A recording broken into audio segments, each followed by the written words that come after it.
बिस्मिल्लाहिर्रहमानिर्रहीम, अस्सलाम वालेकुम। उम्मीद है कि आप सब खैरियत से होंगे। आज हमने 9th class computer science chapter number 1 का जो टॉपिक है कंप्यूटर एज अ सिस्टम उसका डिस्कस करना है। इससे पहले हम सिस्टम और उसके कंपोनेंट्स, टाइप्स ऑफ सिस्टम, ये सारी चीज़ें डिस्कस कर चुके हैं और आज हमने जो है वो कंप्यूटर एज अ सिस्टम इस टॉपिक को पढ़ना है। अगर आपने प्रीवियस लेक्चर नहीं देखे तो काइंडली उन लेक्चर्स को देखिएगा, क्योंकि आज का लेक्चर जो है वो तब समझ आएगी जब आपको प्रीवियस कॉन्सेप्ट्स होंगे जो अभी तक हम पढ़ चुके हैं। मैंने एक प्लेलिस्ट बनाई हुई है, चैनल पे प्लेलिस्ट मौजूद है जिसमें 9th क्लास के सारे लेक्चर्स तरतीब में मौजूद हैं। डिस्क्रिप्शन में मैंने उसका लिंक ऐड कर दिया है, वहाँ से आप उसको चेक कर सकते हैं। कंप्यूटर एज अ सिस्टम, पहले तो समझते हैं कि आज हमने पढ़ना क्या है और जो हम टॉपिक पढ़ रहे हैं इसका मतलब क्या है। अभी तक हमने पढ़ा कि सिस्टम की बहुत सारे टाइप्स होती हैं, जिसमें हमारे पास नेचुरल सिस्टम्स आ जाते हैं, आर्टिफिशियल सिस्टम्स आ जाते हैं। नेचुरल सिस्टम्स बहुत सारे हमने पढ़े, आर्टिफिशियल सिस्टम्स हमने बहुत सारे पढ़े। तो अब हम एक सिस्टम लेंगे और उसको डिस्कस करेंगे, और हम यहाँ पर सिस्टम कंसिडर कर रहे हैं कंप्यूटर को। तो कंप्यूटर जो है हमारे पास, जैसे पर्सनल कंप्यूटर होता है या मोबाइल फ़ोन भी एक कंप्यूटर है, इसी तरह से हमारा जो लैपटॉप है, यही जो कंप्यूटर्स होते हैं। तो कंप्यूटर को एज अ सिस्टम लेंगे हम, और हमने पढ़ा था कि सिस्टम के कंपोनेंट्स होते हैं, सिस्टम का एक ऑब्जेक्टिव होता है, सिस्टम की कम्युनिकेशन होती है और सिस्टम का अपना एक इन्वायरमेंट होता है। तो हम देखेंगे कंप्यूटर सिस्टम क्या है, इसके ऑब्जेक्टिव्स क्या हैं, इसके कंपोनेंट्स, इसकी कम्युनिकेशन और इन्वायरमेंट क्या है। तो सबसे पहले अगर हम बात करें कंप्यूटर की, तो कंप्यूटर होता क्या है। कंप्यूटर बेसिकली एक इलेक्ट्रॉनिक डिवाइस है जिसका काम है डाटा को प्रोसेस करना और कैलकुलेशंस करना और हमें रिजल्ट प्रोड्यूस करके देना। तो सबसे पहले तो हम बात करते हैं कंप्यूटर के ऑब्जेक्टिव की। ऑब्जेक्टिव से मुराद पर्पज़, मकसद। कंप्यूटर को बनाने का मकसद क्या था? कंप्यूटर को बनाने का मकसद ये था कि कैलकुलेशन हो सके, डाटा प्रोसेस हो सके, डाटा के ऊपर डिफरेंट टाइप्स के ऑपरेशंस परफॉर्म किए जा सकें। हम कंप्यूटर को कोई काम कहें करने के लिए, कोई भी डाटा प्रोवाइड करें, वो उसको स्टोर कर सके, उसको प्रोसेस कर सके, उसको सेंड कर सके, और या फिर वो हमें जो है वो स्क्रीन पर दिखा सके उसका जो आउटपुट है या जो रिज़ल्ट है। ये कंप्यूटर का बेसिक मकसद होता है। तो कंप्यूटर जो है बेसिकली कंप्यूट कर रहा होता है, कंप्यूटेशंस करता है, यानी कैलकुलेशंस करता है।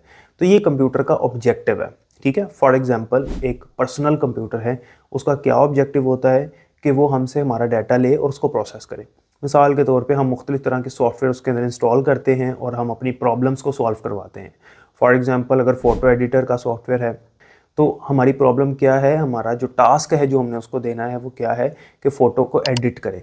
तो हम सॉफ्टवेयर करेंगे, सॉफ्टवेयर के ज़रिए से हम फ़ोटो एडिटिंग करेंगे, ये वो टास्क हमें परफॉर्म करके दे रहा है। तो ये इसका ऑब्जेक्टिव है। तो ये कंप्यूटर के ऑब्जेक्टिव होते हैं जिसके अंदर वो कंप्यूटेशंस करता है, हमारी प्रॉब्लम्स को, हमारे टास्क को परफॉर्म करके, उनको सॉल्व करके हमें आउटपुट रिजल्ट प्रोड्यूस करके देता है और उसको स्टोर भी करता है। तो ये था इसका ऑब्जेक्टिव।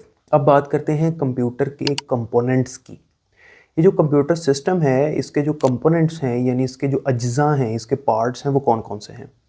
तो इसमें भी बुक में उसने कैटेगरी वाइज इसको एक्सप्लेन किया हुआ है। तो फर्स्ट कैटेगरी है इंटरफेस कंपोनेंट्स। कंप्यूटर का इंटरफेस जो है, इससे मुराद क्या है पहले ये पता होना चाहिए। इंटरफेस का मतलब है कि ज़ाहरी तौर पर जो चीज़ हमें नज़र आती है, कंप्यूटर की अपीयरेंस, जो भी हमें स्क्रीन पे नज़र आता है, इंटरफेस जैसी अपीयरेंस हमें नज़र आ रही होती है, उस अपीयरेंस, उस इंटरफेस के ज़रिए से हम कंप्यूटर से इंटरेक्ट कर रहे होते हैं। उसी के ज़रिए इंटरेक्ट करते हैं ना। फॉर एग्जांपल आप कंप्यूटर ऑन करते हो और कुछ भी आपको नज़र नहीं आता सामने, तो आप कैसे उसको इनपुट दे सकते हो? How you can get output from the computer, how you understand the result that are produced by the computer. कैसे आप समझोगे कि आपने कंप्यूटर को देना क्या है, कंप्यूटर आपको क्या बताना चाह रहा है। इसके लिए आपको किसी इंटरफेस की ज़रूरत है। मोबाइल का इंटरफेस होता है, कंप्यूटर का होता है, हर डिवाइस का इंटरफेस होता है जिसके ज़रिए से हम उसके साथ इंटरेक्ट करते हैं, राबता करते हैं। अब इंटरफेस कंपोनेंट्स के अंदर हमारे पास इनपुट डिवाइसेस और आउटपुट डिवाइसेस आ जाती हैं जिसके ज़रिए से हम उसके साथ इंटरेक्ट करते हैं। आपको इंटरफेस सामने नज़र आ गया। फॉर एग्जांपल आपने कंप्यूटर ऑन किया, आपको इंटरफेस सामने नज़र आ गया। अब आपने इनपुट देनी है, आप माउस का इस्तेमाल करोगे, आप कीबोर्ड का इस्तेमाल करोगे, आप इनपुट दोगे। तो ये इनपुट डिवाइसेस जो हैं, ये इंटरफेस कंपोनेंट्स में आती हैं। फिर जब वो आपको रिजल्ट देगा, फॉर एग्जांपल आपने डबल क्लिक किया एक फाइल के ऊपर, ये आपने इनपुट दी, वो फाइल ओपन हो जाएगी, सामने आपके स्क्रीन पर नज़र आएगी। तो वो कहाँ पर आपको नज़र आ रही है? डिस्प्ले स्क्रीन के ऊपर। वो एलसीडी आपके सामने पड़ी है और एलसीडी में ये एलईडी है, जो भी आपकी डिस्प्ले की टाइप है, वो आपको नज़र आ रही है सामने। तो आउटपुट डिवाइस है ना, ये भी एलसीडी, एलईडी, मॉनिटर्स वगैरह, ये आउटपुट डिवाइसेस होती हैं। तो आउटपुट डिवाइस भी इंटरफेस कंपोनेंट के अंदर आती है। इसके अंदर फॉर एग्जांपल आपके पास स्पीकर है, मिसाल के तौर पे प्रिंटर है, डिस्प्ले स्क्रीन है, यानी इनपुट और आउटपुट डिवाइसेस जो है वो इंटरफेस कंपोनेंट्स के अंदर आते हैं, जिसके ज़रिए से हम कंप्यूटर से इंटरेक्ट करते हैं और कंप्यूटर हमारे साथ इंटरेक्ट करता है। कंप्यूटर हमें जो रिजल्ट शो करता है वो आउटपुट डिवाइसेस के ज़रिए से करता है और हमें आंसर देता है। ये हो गए इंटरफेस कंपोनेंट्स।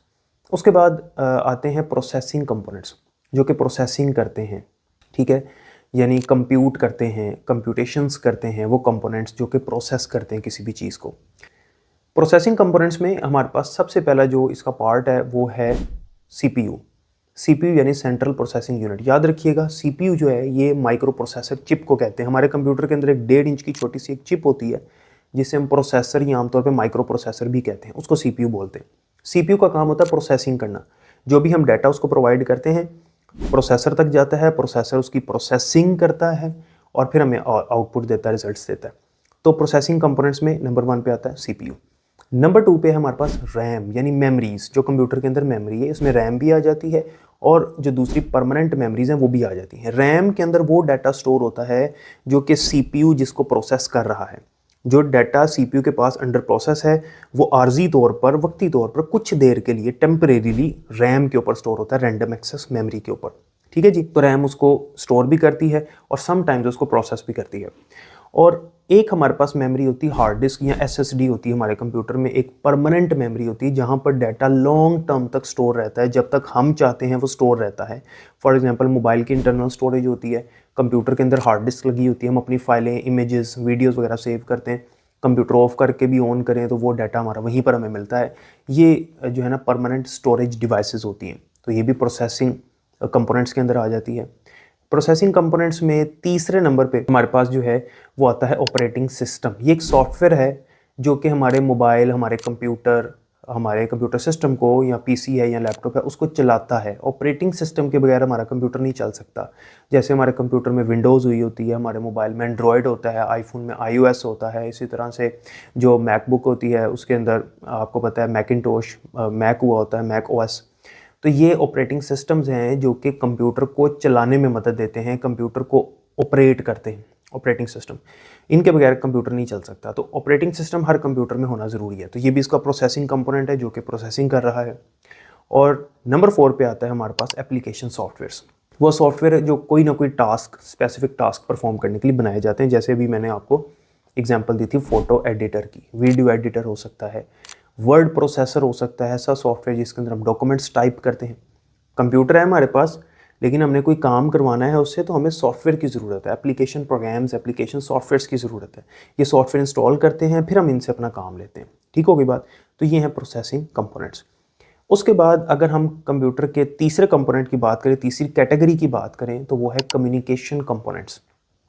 वो कंपोनेंट्स जो कि मुख्तलिफ कंप्यूटर के अज्जा को, कंप्यूटर के मुख्तलिफ पार्ट्स को आपस में इंटरेक्ट करवा रहे हैं, आपस में कम्युनिकेट करवा रहे हैं। मिसाल के तौर पे हमारे कंप्यूटर सिस्टम के अंदर एक प्राइमरी सर्किट बोर्ड होता है, इसे हम मदरबोर्ड कहते हैं। ठीक है, मदरबोर्ड जो है ये सारे कंपोनेंट्स को आपस में इंटरेक्ट करवाता है, कम्युनिकेट करवाता है। ये वो कंपोनेंट है जिसके ऊपर सारी डिवाइसेस कनेक्ट होती हैं। रैम मदरबोर्ड के ऊपर लगी होती है, हार्ड डिस्क मदरबोर्ड के साथ कनेक्टेड होती है, इनपुट डिवाइसेस, आउटपुट डिवाइसेस जो हैं वो थ्रू वायर इसके साथ कनेक्टेड होती हैं। तो ये वो बोर्ड है जिसके ऊपर से कम्युनिकेशन हो रही होती है, डाटा एक जगह से दूसरी जगह जाता है, एक कंपोनेंट से दूसरे कंपोनेंट तक जाता है। तो ये कम्युनिकेशन कंपोनेंट है जो कम्युनिकेशन करवा रहा है। जैसे कि रैम से डाटा सीपीयू तक, सीपीयू से डाटा रैम तक जाना है, और डाटा जब जाता है तो उसके लिए वायर्स का इस्तेमाल किया जाता है। कंप्यूटर के अंदर छोटी छोटी वायर्स होती हैं जिनके ऊपर से डाटा ट्रैवल होता है एक जगह से दूसरी जगह। इन छोटी छोटी वायर्स को हम सिस्टम बस कहते हैं, बस। और सिस्टम बस की 3 टाइप्स होती हैं, 3 तरह की सिस्टम बसेस कंप्यूटर में लगी होती हैं, डाटा बस, एड्रेस बस और कंट्रोल बस। डाटा बस डाटा कैरी करती है, एड्रेस बस एड्रेस कैरी करती है डिफरेंट टाइप्स के डाटा का, और कंट्रोल बस जो है वो कंट्रोल सिग्नल्स कैरी करती है, यानी information from one component to another component. ठीक है, इंस्ट्रक्शंस पास करती है एक जगह से दूसरी जगह। तो कम्युनिकेशन कंपोनेंट्स में हमारे पास हमने पढ़ा मदरबोर्ड आ जाता है और दूसरा हमने पढ़ा सिस्टम बस आ जाती है। तो आज हमने पढ़ा कि कंप्यूटर जो एक सिस्टम है इसके ऑब्जेक्टिव्स क्या हैं, इसको बनाने का मकसद क्या था, और इसके कंपोनेंट्स कौन से हैं, जिसमें हमने इंटरफेस कंपोनेंट्स पढ़े, हमने इसके प्रोसेसिंग कंपोनेंट्स पढ़े और हमने इसके कम्युनिकेशन कंपोनेंट्स पढ़े। अब इसके जो सिस्टम है, कंप्यूटर सिस्टम, इसका इन्वायरमेंट रह गया है और इसकी कम्युनिकेशन रह गई है। ये 2 चीज़ें हमने नेक्स्ट लेक्चर में डिस्कस करनी है। अभी तक जो कुछ मैंने बताया, अगर इसमें कोई क्वेश्चन होगा तो कमेंट सेक्शन में पूछ लीजिएगा। अपना बहुत ख्याल रखिएगा। अल्लाह हाफ़िज़।